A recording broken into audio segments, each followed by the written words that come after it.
আকাশের হাতে আছে এক রাশি নীল, বাতাসের আছে কিছু গন্ধ, রাত্রির গায়ে জলে জোনাকি, তুতিনীর বুকে মৃদু ছন্দ।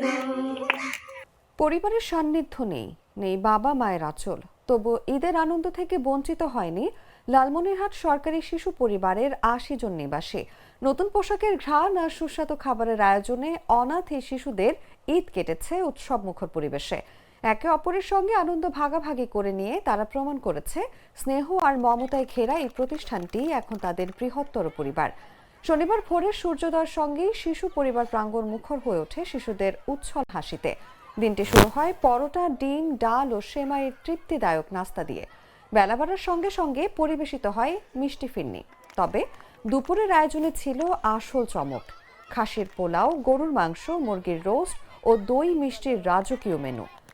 উন্নত মানের এই খাবার শিশুদের ঈদের আনন্দকে দেয় এক ভিন্ন মাত্রা।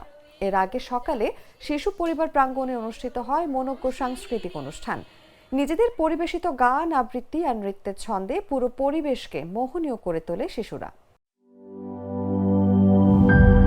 গ্লিটারের টুইন লেমন ও অ্যান্টিব্যাকটেরিয়াল ফর্মুলা বাসনকে চকচকে জীবাণুমুক্ত করে আমাদের দেয় গ্লিটার গ্যারান্টি।